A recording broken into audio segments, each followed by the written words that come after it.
Dobré ráno. Je 8 hodin.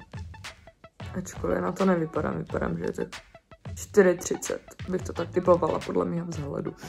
Každopádně vítám vás u nového videa. Než se mě ohřeje voda, tak já si jdu vyčistit hubu s tímto Foreo Luna 3.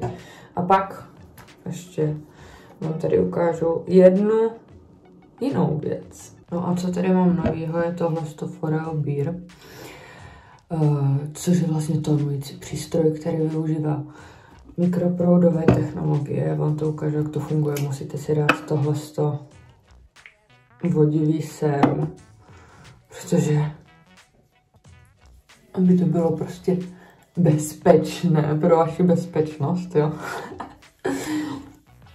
Omlouvám se, že jsem na vás to moji ranní skincare vybalila hned takhle, jenomže já to dělám hned, když vstanu, protože Emička většinou právě ještě spí a mám na to čas a můžu si to užít, protože prostě je to hrozně příjemný. A jdeme zbudit Emu.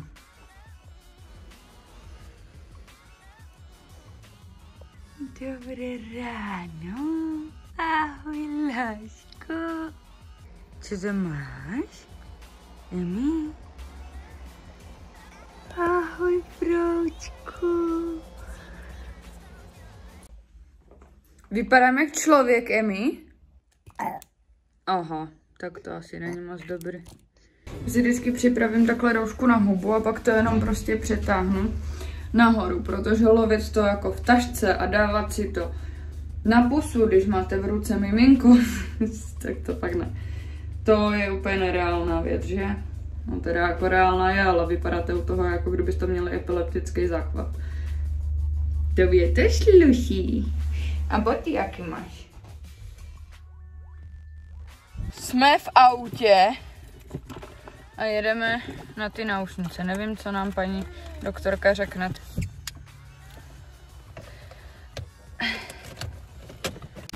Vzala jsem si výborné boty.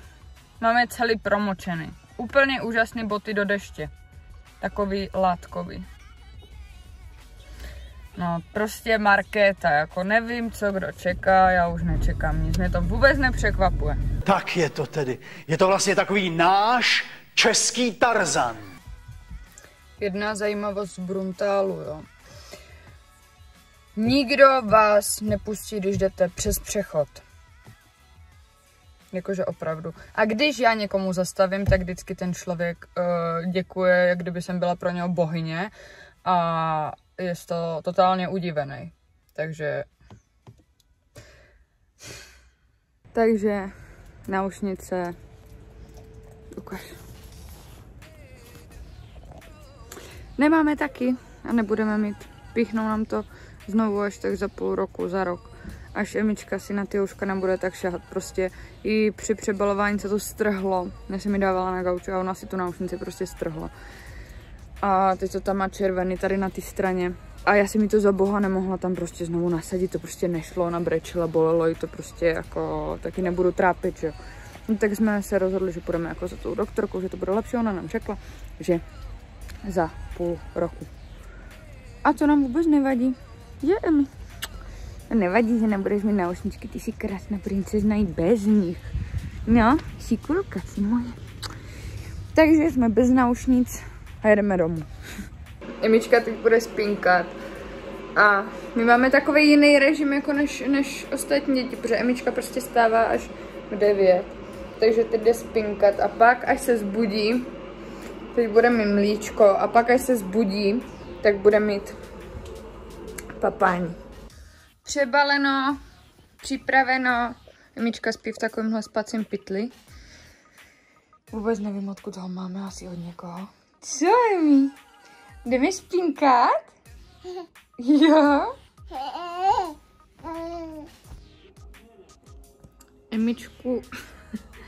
Emičku uspávám na rukách. Vždycky, že? I večer, i přes den, pořád. Protože prostě mě to tak vyhovuje nejvíc, i Emice to tak vyhovuje nejvíc. A jako když prostě je potřeba, tak když se jí dá do postýlky nebo do postele, tak ona usne. to jako není problém, že by neusla sama v posteli. Ale prostě já si to chci užít, že je Emička malá a ona prostě usne takhle úplně krásně a já jsem z toho šťastná, všichni jsme šťastní, že? Takže nám to tak prostě nejvíc vyhovuje. Emičko, čemu ty se směješ?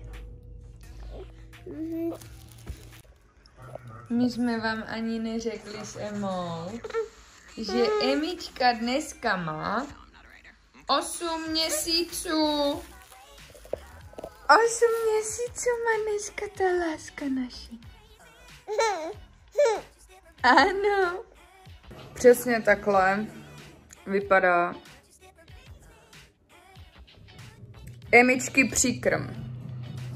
Rozmixovaná zelenina a maso. Chcete někdo oběd? Miláčku, to jsem ti, to ti maminka uvařila z lásky.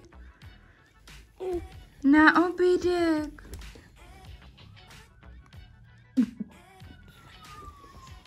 Co ty moc nevypadá, že by ti to chutnalo jako?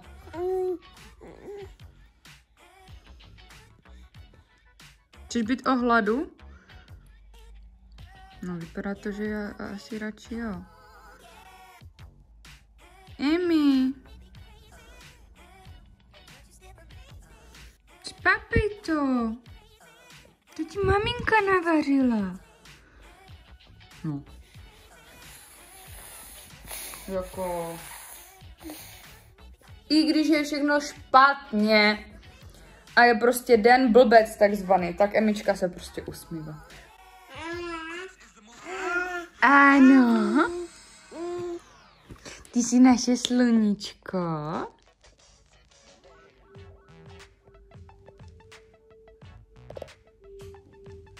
Later that same evening.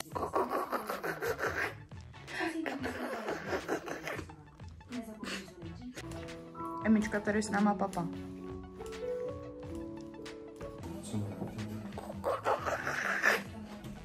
Táta! Přišel táta! Nemá zájem o tátu. Emma? Edvi, co by si řekl na to, jaký jsme dneska měli den? Takže ráno jsme stali. Nachystali jsme se k doktorovi a během toho nám zavolal doktor, že kde jsme, takže my jsme si spletli o půl hodiny čas. No. Pak jsme šli na občanky, tam Emma asi 3krát vyplivla dudlík na zem a ta paní nám to pořád omývala. Pak jsme šli na náušnice, tam nám řekli, že Emice ty náušnice nemůže dělat. Jako mohla by, ale že pro ní to bude lepší, když třeba za půl roku, za roky to dají, protože tam má trošku červený na tom oušku a pořád si na to šahá, takže by si je mohla jako vyndat. Takže jsme bez náušnic, protože uděláme, co je pro Emičku nejlepší, že? No a pak jsem si nakopla palec. Kopla jsem si takhle do palce, tak jsem brečela z toho až. No uvařila jsem pro Emičku příkrm, celá kuchyně z toho zaprasená a Emička to nejí. Taky dobrý. Hezký den? No, výborně. A už táta je doma. No pojď, můj zlatičko.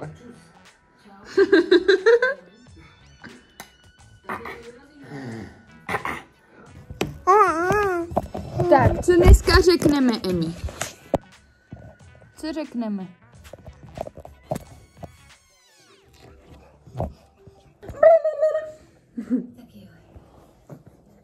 A ukážeme, jak to umíme, jo? Tak. A jedem. Ukaž. Paci, paci, pacičky. Táta koupil botičky. A maminka pásek. Promo máš vychytaný líp, než má domo hašek.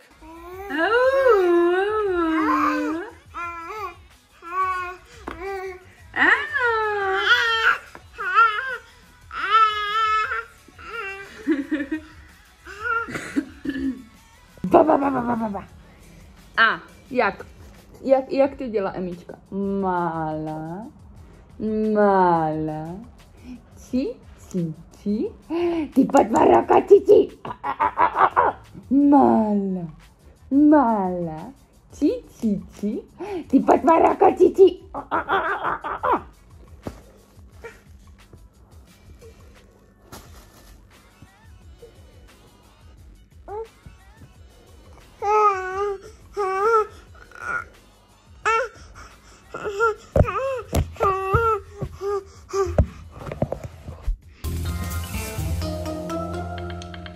Já vám něco řeknu, já jsem blbější rysku tady neviděla, opravdu. No, mám špinavý ruce od vaření, no. Tady je maximum. Můžete mě vysvětlit, kde to vidíte? Kde je ta hladina ty vody? No, jako já to opravdu nevidím. A v životě jsem to snad neviděla. Emi. Tak, Emička se mnou uvařila večeři. A máme takovouhle večeři. Emi, ty jsi šikulka naše. Ty jsi naše šikulka, ty jsi se mnou tak vařila, ano? No, tak snad Edvik nebude blinkat z toho, jak je mám dneska. A nesměj se ty tam. Tak, tímto ukončuju tohle video. Děkuju, že jste se vydrželi koukat až sem. Doufám, že se vám vlog líbil. Mně se tento den moc nelíbil, protože jsem prostě pořád failovala. A uvidíme se u dalšího videa, jako vždycky nezapomeňte odebírat můj kanál, klikněte na zvoneček, určitě se můžete podívat na můj Instagram, budu ráda, jmenuji se tam taky Sweety Market. A pokud se vám tohle video líbilo, tak mi napište nějaký komentář, co se vám na tom videu nejvíc líbilo. A tak prostě to nějak okomentujte, přečtu a třeba vám odpovím. Mějte se krásně a děkuju, že mě sledujete. Vidíme se u dalšího videa.